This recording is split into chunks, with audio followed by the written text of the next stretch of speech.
नमस्कार. मी राहुल कुलकर्णी. बातमी तशी मन खट्टू व्हावं, नाराज व्हावं, उगीचच वाटावं, की अरे असं नाही व्हायला पाहिजे होतं, अशी आहे. आणि त्यामुळे ज्या व्यक्तीच्या व्यवसायासंदर्भातली ती बातमी आहे, ती बातमी त्या व्यक्तीच्या व्यवसायाबद्दलची आहे, त्या व्यक्तीबद्दलची नाहीये. काय होतं हा माझा आजपर्यंतच्या पत्रकारितेचा अनुभव त्याच्यावर आधारित मी तुम्हाला सांगतो. एखादी व्यक्ती पूर्ण आपली आयुष्यातली एनर्जी त्याला जे आवडतं त्या कामात ती पूर्णपणे लावते. आणि मग त्याला इतर कुठल्याही गोष्टीचं मग त्याचं कुटुंब असेल किंवा त्याचे सहकारी असतील किंवा त्या आस्थापनामध्ये की जिथे ती आस्थापना प्रथम क्रमांकाची व्हावी ह्यासाठी तो प्रयत्न करतोय. तर ज्याला सक्सेशन प्लॅन आपण म्हणतो, माझ्यानंतर कोण? त्याचा तो विचारच करत नाही. कितीतरी उदाहरणं आहेत. आता मी जे बोलतोय ते दिवंगत रतन टाटा यांच्याबद्दल बोलतोय. आणि टाटाबद्दल आपल्याला किती आत्मीयता आहे. कॉर्पोरेटमध्ये टाटा म्हटलं, की मिठापासून ते विमानापर्यंत प्रत्येक गोष्ट म्हणजे विश्वासार्हता. आणि रतन टाटा यांच्याकडनं प्रेरणा घेऊन मी अनेकांच्या हॉटेल्समध्ये, उद्योग व्यवस्थापनामध्ये, आस्थापनामध्ये त्यांचे फोटो मी बघितलेत. आणि रतन टाटांनी सुद्धा त्यांच्या हयातीमध्ये एक प्रयत्न करून पाहिला. शापूरजी पालनजीच्या ग्रुपच्या हेड असलेले शापूरजींना तिथं त्यांच्या कुटुंबातल्या सदस्यांना आपल्यानंतरचा वारस म्हणून त्यांनी नियुक्त केलं. ते काही वर्कआउट नाही झालं. आणि त्यांच्या हयातीमध्ये टाटा सन्स कोणाच्या ताब्यात असेल, टाटा संपूर्ण कंपनी कोणाच्या ताब्यात असेल, हा जसा तिढा मिटला नाही. आत्ता मी जे तुम्हाला संपूर्ण घटनाक्रम मी नीट वाचून काढला, त्याची घटनाक्रमाची काय म्हणे मी त्याला ट्रेल म्हणेन मी, ती सगळी जोडली आणि मला लक्षात आलं, की रतन टाटा यांच्या कंपनीमध्ये all is not well, all is not good. So काय घडलंय बघा, 7 तासाची बैठक झाली आत्ता. टाटा सन्सच्या बोर्ड बैठकीला अनपेक्षित असं वळण वळण मिळालं. नोएल आणि बोर्डामध्ये चंद्रा यांच्या कार्यकाळावरून मतभेद झाला आणि चंद्रा यांच्या नियुक्तीला पुढं त्यांना कंटिन्यूएशन द्यायचा विषयच पुढे ढकलला. आणि इतके फंडामेंटल त्यांच्यामध्ये मतभेद आहेत ना, की ते मतभेद तुमच्या लक्षात आलं, की मग टाटाचा नवीन आय-पी-ओ होणार आहे की नाही? टाटा त्याच्या ईव्ही मार्केटमध्ये पुढे जाणार आहे की नाही गाड्यांच्या सेगमेंटमध्ये? टाटानी जो विमान व्यवसाय हाताशी घेतलाय, त्याचं पुढं काय होणार असे सगळे प्रश्न पडतात. कार्यकारी अध्यक्षांना बहुमताचा पाठिंबा आहे.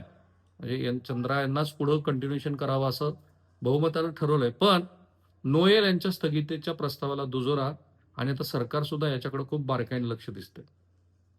टाटा सन्सचे कार्यकारी अध्यक्ष एन चंद्रशेखरन यांनी झालेल्या बैठकीत त्यांच्या 3ऱ्या कार्यकाळासाठीच्या पुनर्नियुक्तीचा विचार पुढे ढकलण्याची विनंती बोर्डाला केली.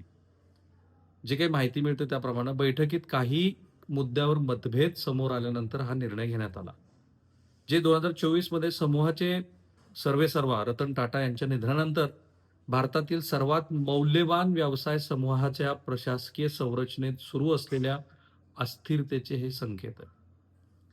त्या दिवशी म्हणजे 3-4 दिवसापूर्वी सकाळी 10 वाजता सुरू झालेली आणि सायंकाळी 5च्या सुमाराला संपलेली सुमारे 7 तासाची बोर्ड बैठक टाटा ट्रस्टचे अध्यक्ष आणि टाटा सन्सचे कार्यकारी अध्यक्ष यांच्यातील विचारामधील तफावतीमुळं लक्षवेधी ठरली. यामुळं मीठ ते सेमीकंडक्टरपर्यंत पसरलेल्या या महाकाय समूहातील सातत्यावरती प्रश्नचिन्ह उपस्थित झाले.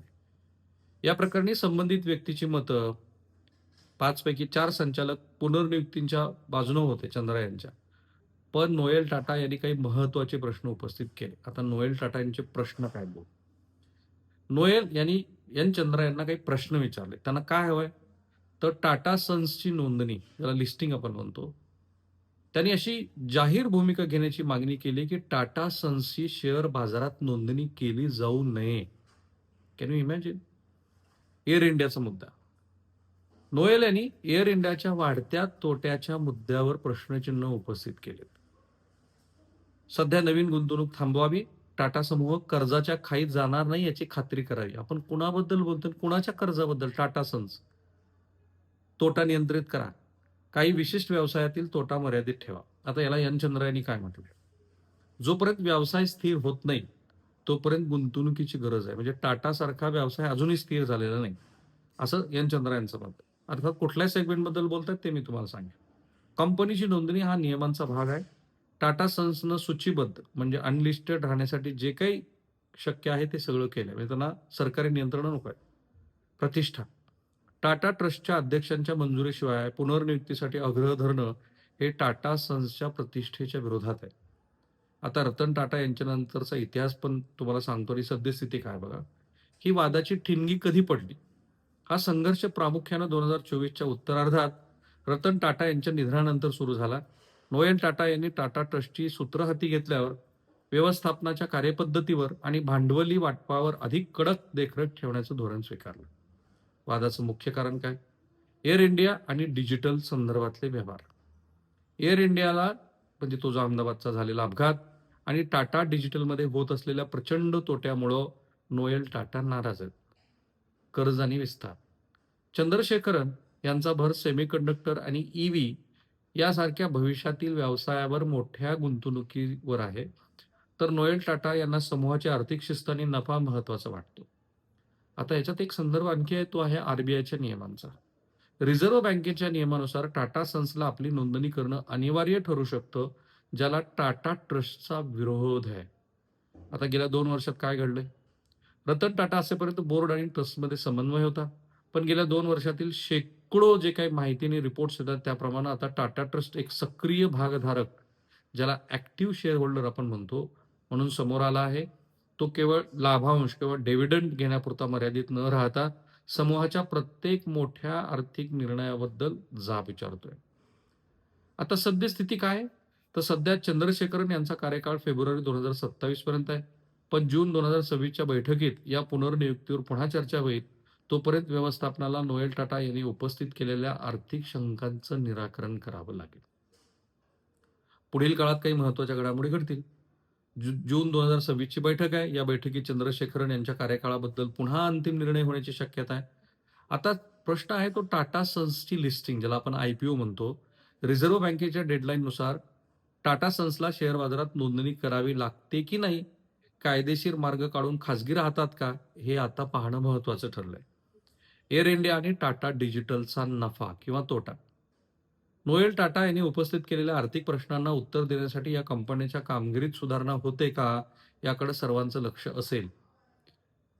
टाटा समूहातल्या महत्वाच्या उपकंपन्यांची जर आर्थिक स्थिती आणि सद्यस्थिती जर आपण बघितली तर आपल्या लक्षात येईल की all is not well. Air India आणि विमान वाहतूक क्षेत्र. नोएल टाटा यांच्या चिंतेचा हा सर्वात मुख्य विषय आहे. कारण विस्तारा आणि एअर इंडियाच्या विलिनीकरणानंतर ऑपरेशन्स मोठं झालं असलं तरी तांत्रिक बिघाड आणि कर्मचारीच्या व्यवस्थापनातल्या त्रुटीमुळे खर्च वाढतोय. टाटा सन्सनं एअर इंडियात अब्जावधी रुपयाची गुंतवणूक केली आहे. नोएल टाटा यांचा आग्रह आहे की आता फक्त गुंतवणूक करण्यापेक्षा यातून नफा कधी मिळणार याचा ठोस रोडमॅप तयार करा आणि तो चंद्रशेखरन यांनी द्यावा. अहमदाबादची दुर्घटना. गेल्या वर्षीच्या विमान अपघातानं सुरक्षिततेच्या मानकावरती प्रश्नचिन्ह उभा केलंय. त्यावर होणारा खर्च हा वादाचा मुद्दा राहिलाय. टाटा डिजिटल, ज्याला टाटा निओ सुपर ॲप म्हणतो, तोटा. टाटा डिजिटलनं ई कॉमर्स क्षेत्रात अद्याप अपेक्षेप्रमाणे यश मिळवलेलं नाहीये. रिलायन्स जिओ आणि अमेझॉनची स्पर्धा करताना दर महिन्याला मोठा कॅश बर्न होतोय. आणि त्यातनं अडचण अशी की नोएल टाटा यांना वाटतं की पारंपरिक व्यवसायातून येणारा पैसा अशा तोट्यात जाणाऱ्या डिजिटल व्यवसायात ओतण्यापेक्षा तो भागधारकांना, ज्याला टाटा ट्रस्टला लाभांश म्हणून मिळावा. मुद्दा आहे टाटा मोटर्स आणि ईव्हीचा. तर ह्याच्याबद्दल मात्र बरंच सकारात्मक आहे. ही त्यांची यशस्वी बाजू आहे.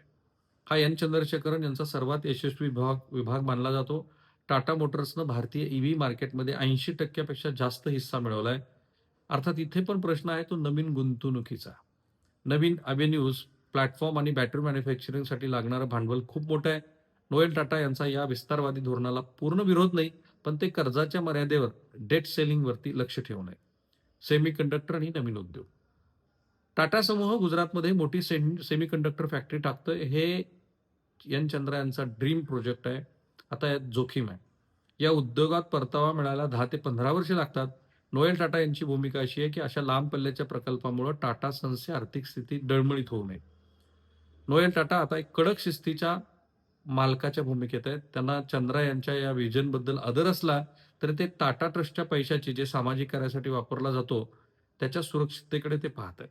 अर्थात हे सगळं थांबलेलं नाही. पुढं काही महत्त्वाच्या घडामोडी घडतात. टाटा सन्स आणि रिझर्व्ह बँक यांच्यातला वाद हा टाटा समूहासमोरचा सर्वात मोठा कायदेशीर आणि धोरणात्मक आव्हानाचा भाग आहे. वादाची पार्श्वभूमी काय? तर रिझर्व्ह बँकेनं 2023-24 मध्ये एक नवीन नियम लागू केला. त्यानुसार टाटा सन्सला upper layer non banking financial company NBFC म्हणून घोषित करण्यात आलं. या क्षेत्रातील कंपन्यांना त्यांच्या आकारामुळं आणि अर्थव्यवस्थेतील महत्त्वामुळं सप्टेंबर 2025 पर्यंत शेअर बाजारात नोंदणी करणं अनिवार्य आहे. याला नोएल टाटा आणि टाटा ट्रस्टचा विरोध काय? नोएल टाटा आणि टाटा ट्रस्ट याला विरोध करतात. त्यांची विरोधाची मुख्य कारणं अशी आहेत. नियंत्रण सुटण्याची भीती. जर टाटा सन्सचा आय-पी-ओ आला, तर कंपनीला सर्वसामान्याकडून भांडवल घ्यावं लागेल. त्यामुळे टाटा ट्रस्टचं कंपनीवरचं एकहाती नियंत्रण कमी होईल. पारदर्शकता आणि उत्तरदायित्व. शेअर बाजारात नोंदणी झाल्यावर कंपनीला प्रत्येक तिमाहीत आपले हिशोब आणि रणनीती सार्वजनिक करावी लागेल. टाटा ट्रस्टला ही गुप्तता पाळणं कठीण जाईल. धोरणात्मक हस्तक्षेप होईल. बाह्य गुंतवणूकदार नफ्यावर जास्त भर देतात, तर टाटा ट्रस्टचा भर सामाजिक कार्यावर असतो. यात भविष्यात संघर्ष होऊ शकतो. अर्थात मुद्दा आहे तो एन चंद्रशेखरन यांची भूमिका काय? चंद्रा यांचं असं मत आहे, की टाटा सन्स ही एक होल्डिंग कंपनी आहे. ती लोकांकडून ठेवी घेत नाही. त्यामुळं तिला या नियमातनं सूट मिळेल. पण जर आर-बी-आयनं सूट दिली नाही, तर कायद्याचं पालन करणं, ज्याला कंप्लायन्स म्हणतो, ही त्यांची जबाबदारी आहे. त्यांनी यासाठी काही पर्याय सुचवले होते, जसे की टाटा सन्सची पुनर्रचना करणं, जेणेकरून ही एन-बी-एफ-सीच्या व्याख्यात बसणार नाही. सध्या काय झालं, की सप्टेंबर 2025 ची आर-बी-आयची डेडलाईन संपली आहे. तरीही टाटा सन्सनं अद्याप आय-पी-ओ आणलेला नाही. याच्यात नोएल टाटाची एक अट आहे. नुकत्याच झालेल्या बोर्ड बैठकीत नोएल टाटा यांनी स्पष्ट केलं, की चंद्रा यांच्या पुढील कार्यकाळात पाठिंबा मिळवण्यासाठी त्यांनी टाटा सन्सला कायमस्वरूपी खाजगी ठेवण्याचं लेखी आश्वासन द्यावं किंवा तसा मार्ग काढावा. याचा समूहावरती काय परिणाम होईल? जर हा वाद सुटला नाही, तर आर-बी-आय टाटा सन्सवर मोठा दंड आकारू शकते किंवा त्यांच्या काही आर्थिक व्यवहारावरती निर्बंध आणू शकतं. याचा गुंतवणुकीवरती परिणाम होण्याची शक्यता आहे. कारण टाटा सन्सला नवीन प्रकल्पासाठी सेमीकंडक्टर किंवा एअर इंडियासाठी कर्ज उभारताना अडचणी येऊ शकतात. थोडक्यात हा लढा कायदेशीर सक्ती म्हणजे आर-बी-आय विरुद्ध पारंपरिक वारसा जसं टाटा ट्रस्ट या पारंपरिक वारशा दरम्यान सुरू आहे. नोएल टाटा यांना कोणत्याही परिस्थितीत समूहाचं खाजगी स्वरूप टिकवून ठेवायचं आहे, तर चंद्रशेखरन यांना नियमाच्या चौकटीत राहून व्यवसाय वाढवायचा आहे. आता प्रश्न आहे, की टाटा सन्स शेअर बाजारात लिस्टिंग करण्यापासून वाचण्यासाठी आणि आर-बी-आयच्या नियमातून पळवाट शोधण्यासाठी एन चंद्रशेखरन आणि त्यांचे कायदेशीर सल्लागार काय करतायत? मुद्दा क्रमांक 1 अप्पर लेयर श्रेणीतून बाहेर पडणं. आर-बी-आयनं टाटा सन्सला त्यांच्या मोठ्या आकारामुळं आणि कर्जामुळे ह्या श्रेणीत टाकले. कायदेशीर मार्ग असा आहे, की टाटा सन्सनं स्वतःचं कर्ज पूर्णपणे फेडलं किंवा ते एका मर्यादेपेक्षा जसं की 50,000 कोटी रुपयापेक्षा कमी केलं, तर ते आर-बी-आयला विनंती करू शकतात, की त्यांना अप्पर लेयरमधनं काढून मिडल लेयरमध्ये टाकावं. फायदा असा होईल, की मिडल लेयरमधील कंपन्यांना शेअर बाजारात नोंदणी करणं अनिवार्य नाही. दुसरा पर्याय आहे समूहातली गुंतवणूक कमी करणं, deregistration as CIC. Tata Sons ही सध्या एक कोर इन्व्हेस्टमेंट कंपनी आहे. त्यातला कायदेशीर मार्ग असा आहे, की जर टाटा सन्सनं समूहातील कंपन्यांमध्ये उदाहरणार्थ टाटा मोटर्स, टाटा स्टील मधली आपली गुंतवणूक थेट न ठेवता ती इतर उपकंपन्यांमार्फत वळवली, तर ते स्वतःला गुंतवणूक कंपनी या व्याख्येतनं बाहेर काढू शकतील. परिणाम काय होईल? यामुळं आर-बी-आयच्या एन-बी-एफ-सी नियमाच्या कचाट्यातून टाटा सन्स पूर्णपणे मुक्त होऊ शकतात. तिसरा पर्याय आहे टाटा सन्सची पुनर्रचना. हा सर्वात गुंतागुंतीचा पण प्रभावी मार्ग आहे. टाटा सन्स स्वतःचे 2 भाग करू शकतं. एक भाग होल्डिंग मालकीचा आणि दुसरा भाग फायनान्शियल म्हणजे वित्तीय व्यवहार पाहील. होल्डिंग कंपनीला लिस्टिंगची गरज भासणार नाही. त्यामुळे नोएल टाटा त्यांची खाजगी राहण्याची अट पूर्ण करू शकतील. पण त्यात अडचण आहे. नोएल टाटांना भीती अशी आहे, की जर चंद्रशेखरन यांनी वरीलपैकी कोणताही मार्ग वेळेत यशस्वी नाही केला, तर आर-बी-आय दबावाखाली येऊन त्यांना अनपेक्षितपणे आय-पी-ओ आणावाच लागेल. ज्यामुळे त्यांनी बोर्ड बैठकीत चंद्रा यांच्याकडे लेखी मागणी केलेली आहे. जर टाटा सन्स ही सार्वजनिक कंपनी झाली, तर टाटा ट्रस्टचे समूहावरील समूहावरील जे नैतिक आणि धोरणात्मक वर्चस्व आहे, त्याला तडा जाईल. तसंच दरवेळी नफ्याचा हिशोब देताना सार्वजनिक कार्यासाठी वापरल्या जाणाऱ्या निधीवरती मर्यादा येईल. पुढील 3-4 महिन्यात टाटा सन्स आर-बी-आयकडे एक विशेष याचिका, एक्झम्पशन दाखल करण्याची शक्यता आहे, ज्यामध्ये ते असं मांडतील, की टाटा सन्स ही सर्वसामान्यांकडून पैसा घेत नाही. समूहाच्या सर्व महत्त्वाच्या उपकंपन्या जसं टी-सी-एस आहे, टाटा स्टील आहे, आधीच शेअर बाजारात आहेत. त्यामुळे पारदर्शकतेचा प्रश्न नाही. जर टाटा सन्सच्या या कायदेशीर लढाईत आर-बी-आयनं आत्तापर्यंत जी भूमिका घेतलेली आहे, ती तशीच कायम ठेवली तर ठीक आहे. अन्यथा मग मोठा गोंधळ होऊ शकतो. आता प्रश्न आहे तो मी जो सुरुवातीला म्हटला तसा, की याच्यामध्ये दिवंगत रतन टाटा यांचा काही दोष आहे का? असलाच तर तो एवढाच आहे, की अनेक मोठ्या माणसांना जे जमलेलं नाही, की आपल्याच हयातीमध्ये आपल्या पक्ष असेल, आस्थापना असेल, जे काही असेल, त्याचा वारसा निश्चित करणं आणि तो तेवढाच सक्षम असणं. आता टाटासारख्या इतक्या महत्त्वाच्या कंपनीबद्दल इतकं तपशीलवार मी सांगितल्यानंतर तुमची मदत मला काय अपेक्षित आहे? एक तर तुम्ही हे चॅनल सबस्क्राईब केलं नसेल तर करा. बेल आयकॉन दाबा आणि लोकांपर्यंत हे व्हिडिओ जाऊ द्या. कारण इतक्या साध्या सोप्या मराठीत, कारण मराठी भाषेचं ते सामर्थ्य आहे आणि नीट अभ्यास करून मला नाही वाटत इतर कुठल्या प्लॅटफॉर्मवरती तुम्हाला पाहायला मिळते. त्यासाठी बरंच कष्ट करायला लागतं. थांबूया आपण इथे.